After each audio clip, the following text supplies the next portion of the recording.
Where does LeBron James rank? Wow. Well, first of all, it's easily top 10. Easily. But when you talk about, in terms of talent, skill, what he brings to the table, you can make a legitimate argument that overall talent, he's number 2 all time. Wow. You can literally make a legit. Now, obviously, when you talk about positions, that's a different debate as to who would be your top 5 players, and you go by position, et cetera, et cetera. But when you look at, again, and there's 2 different categories. There's a talent category and there's a title category. Now, when it comes to titles, he doesn't come before Magic, doesn't come before Jordan, doesn't come before Bird, doesn't come before Kareem, doesn't come before Tim Duncan, okay? He doesn't come before those dudes. But if I'm doing my top 5, then, and I'm not taking into account titles, just talent, LeBron James is the greatest small forward that has ever played the game of basketball. There is nobody better than LeBron James. He's top 5, right? But obviously, when you talk about Clutch Gene, I would put Larry Bird ahead of him, because when it's time to close, I'm giving the ball to Bird all day, every day, over LeBron James, because of Bird's ability to shoot, and particularly in the clutch. But when we talk about talent, the ability to play on both ends of the floor, defensively and offensively, you can handle, you can shoot, you can pass, you can drive to the basket, you can defend multiple positions. I mean, outside of Michael Jordan, who else is there to pick? I mean, when you think about LeBron at 6'8", 6'9", 250, and what he can do, he can legitimately play 5 different positions. And even though Magic, understand the greatness of Magic Johnson. Magic Johnson was a guy that was tall enough, could play the point guard. He was the orchestrator, the architect of Showtime. He was an elite passer. He could look over defenders, etc., etc. But the totality of his skills, Magic didn't have what LeBron has. He didn't have that. So when I think about skill set, talent-wise, I mean, again, I'm too young. I've only seen black and white tape of Elgin Baylor, Oscar Robertson, you know, people like that. So I defer to the elder statesmen of the game to tell me about what those dudes brought to the table. But I would imagine that LeBron is a brethren of those dudes, and that he just took what they originally pioneered and designed and took it to another level, the way Connie Hawkins and David Thompson and guys like that took Dr. J, and Dr. J preempted MJ, and MJ preempted Kobe. But I guess what I'm saying is, I just look at it, and I think overall talent, other than Jordan, I can't think of anybody. And I mean, talent-wise, you know, again, I put Jordan the edge because he got the titles, plus he could play on both ends, offensively and defensively. Outside of that, it's LeBron to me. So you're differentiating your argument between talent versus resume, right? That's right. Okay. Talent versus titles, yes. Okay, I got it. If we're just doing in a vacuum, just pure gifted talent, just inch for inch talent, I got to tell you, seriously, this will sound blasphemous. I would take LeBron James over Michael Jordan in that area. Wow. Well, now, just on gift. Now, I'm the biggest Michael Jordan fan on the planet. I'm not going to take him as a basketball player, but on just raw talent, 6'9", 260. The one big thing that I liked what Michael did, Michael taught himself to shoot the ball a little better than LeBron has been able to teach himself to shoot the ball. Which is exactly why I didn't put LeBron over MJ. And the reason why I don't have Kobe over LeBron is because, to me, it's Kobe MJ. You see what I'm saying? I'm it's with Kobe you. MJ. And Kobe's if I can't close in this argument, though. I know that. On just raw, gift. You know. No question. Okay. No and question. you know who else is in that? If we're just doing in a vacuum, Kareem Abdul-Jabbar at 7. What do we call him? 2'7", 2. I put Kareem Abdul-Jabbar over Bill Russell. Okay, on pure talent or on resume? Because you can't do rings, obviously, because Bill Russell had 11. Exactly. Okay, now, let's just do straight barbershop argument. Who you taking? If I'm going to rank who I'm going to take all time, I'm a little older than maybe they stuck in my psyche a little stronger. But I have LeBron, and you'll probably hoot and holler over this. I've got him ranked 9th on my list. I got him in the top 10. But listen to me. I got Michael Jordan at the top because of performance, of great greatness, of resume, of not just rings, because obviously he had 6, but just pure clutch gene, game closing. I want him on my team greatness. Well, that's Michael Jordan for me. And I've got Kobe over LeBron on resume. Okay, I do too. I got Kobe 2 notches above. So mine goes in order. I got Bill Russell number 2, and I know it was a different era, but when you win 11 championships, I got to put you up there. I'm sorry, I know you're only 6'9". I mean, LeBron's maybe a little bigger and stronger than Bill Russell was, but 11, I got you up there. Right. My man Magic Johnson is 3rd on my list, just because I want him in my foxhole, man. I want him running. If I want somebody with the ball in his hands in tough situations, Magic's my guy. 5 championships.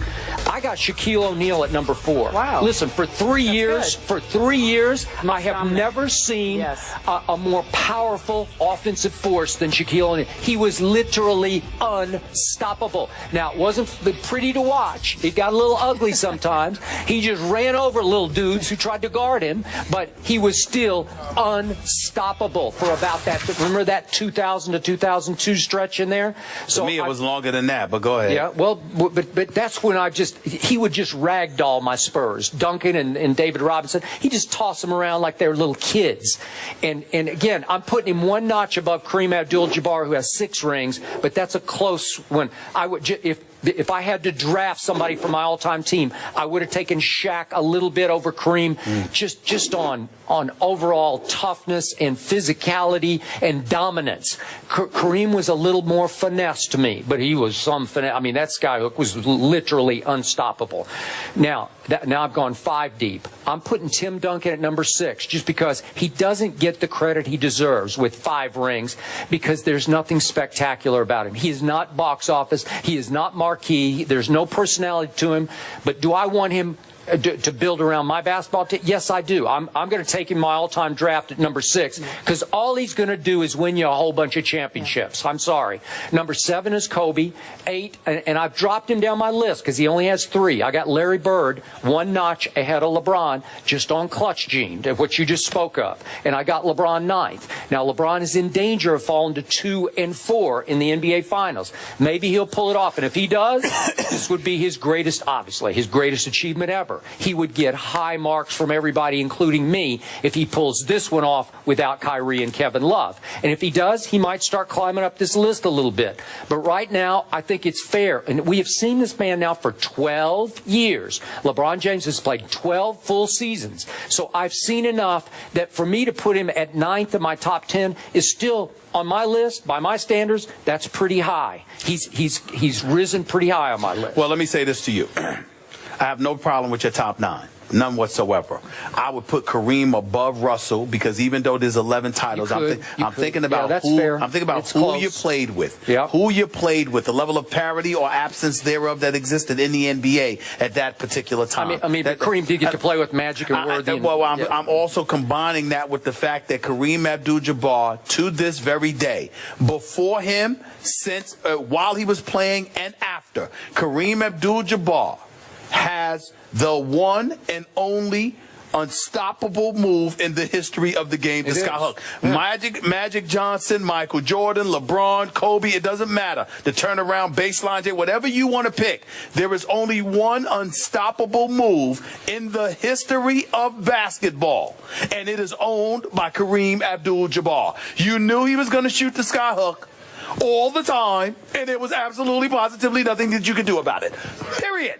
So to me, when you combine that with the fact that it has 6 rings attached to it, some of them when Bird was playing, when Isaiah was playing, when Dr. J was playing, even when Jordan ultimately came along, Isaiah and the Bad Boy Pistons were in existence. No matter, you still had the one, as he aged and the fast break Showtime would run up the court, and then on the occasion that they were stopped, they'd simply wait about 10 seconds for Kareem to come lollygagging down the court, and then they throw it to him on the right block, and one fake hair, skyhook, money. That I mean, it didn't matter whether he was 20 years old or 40. It still withstood the test of time. That is why I put him up there. When I think about Kobe, let me tell you why I would put Kobe against Tim Duncan, above Tim Duncan.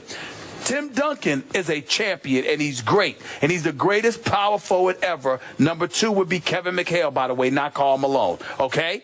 But here's the flip side. For his entire career, Tim Duncan had Greg Popovich. He had David Robinson initially, and then after that he had Manu Ginobili, and he had Tony Parker, and all of this other stuff. For his entire career, Kobe Bryant had Shaq the first go-round. The second go-round, it was him and Pau Gasol and an injured Andrew Bynum, okay? But there's still 5 rings. And so when I look at Kobe, and 7 trips to the finals, 7, all right? So when I look at it from that perspective, I say to myself, well, you know what? I can't deny that. So because the road traveled was tougher over the course of his career, Tim Duncan arrived in San Antonio. The day he walked onto the NBA court, he had David Robinson waiting to play with him. The day he arrived, he had David Robinson playing with him. Briefly, yeah. No, what I mean by it is this: no friction, no animosity, no turmoil, no soap opera atmosphere. The star departed. Ultimately, you've got to rebuild. You're the pariah. You're the guy seen as pushing Shaq out of town, and you all had the Eagle County, Colorado thing going on. One piece of adversity after another for Kobe Bryant. Literally close to 0 for Tim Duncan throughout his career. So I give points for that, for overcoming those odds stacked against you. That's all I mean. For his entire career, Greg Popovich had Tim Duncan. That's how I look at it the other way around. I'm sorry. Tim Duncan has been special. He had a special year this year. At 39, he was really good. But to me, this year makes my point. Because the point is this. If other dudes had come to play with Tim Duncan, they very well may be in the finals right now. We understand that. And nobody is questioning in any way the greatness of Tim Duncan. I'm just saying there's a lot to be said for being in a stable environment. LeBron left Cleveland because of the instability that existed here. Kobe almost left L.A. because of it. Michael Jordan retired because of it. So when you look at it from the standpoint that no matter where you turn, instability somehow, some way rears its ugly head. Friction or no, Kobe benefited from Shaquille O'Neal. I don't care what you say. The first 3, I'm saying, the first 3 rings, the most dominant force in the game, no question. But I'm saying to you, he validated himself, because what you got to remember, Kobe wanted Shaquille, he wanted to separate from Shaquille O'Neal for exactly the statement you just made. He knew that for the rest of his career, he would be attached at the hip of Shaquille O'Neal, and his individual greatness would be questioned if he stuck with Shaquille. He wanted to venture out on his own to validate his greatness. Do you know what it says for somebody to sit there and have that as their quest, and then to turn around and pull it off? He did it. He did it. Yep. He did it. We now talk about Kobe separate and apart from Shaq, not just with Shaq. He deserves credit for that. All right, can you guys help me out? What do you guys call deli? What do you call him? Deli tray. All right, when we come back, we're talking about deli tray. Tim Legler had some interesting comments on deli tray. Back in a moment. First Take is presented by Chase, celebrating small business. Learn more at missionmainstreetgrants.com. And in part by M&M's. Movies are better with M.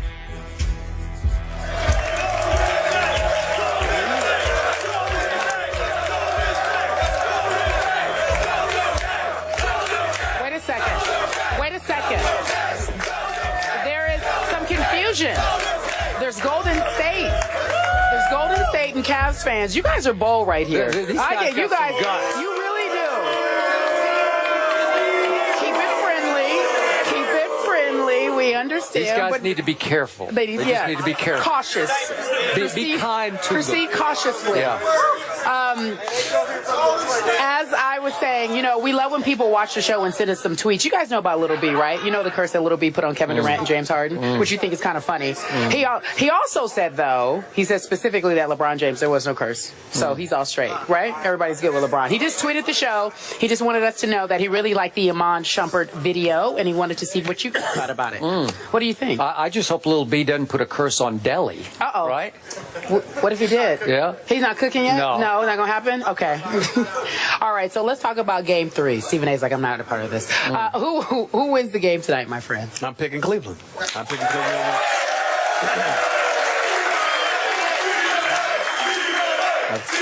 Oh, stop it.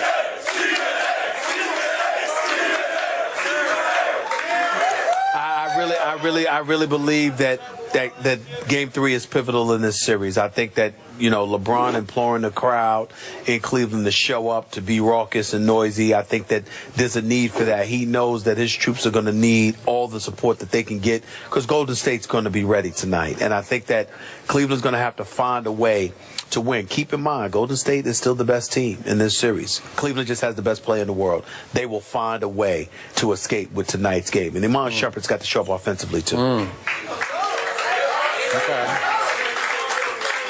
I believe, in fact, I know that Golden State's going to win one of these two games in Cleveland, and I believe it will be tonight because I believe Steffi owes his team a game, and I think he will give his team back a game tonight. I got 100-98 visiting team Let me tell you what we owe you guys here in Cleveland. Another show. We'll be here at 3:30 this afternoon. Please join us, will you? We're going to be on ESPN. Skip Bayless and Stephen A. Smith. I'm Carrie Champion. Thank you for watching. Again, 3:30 Eastern over on ESPN. We'll give you another show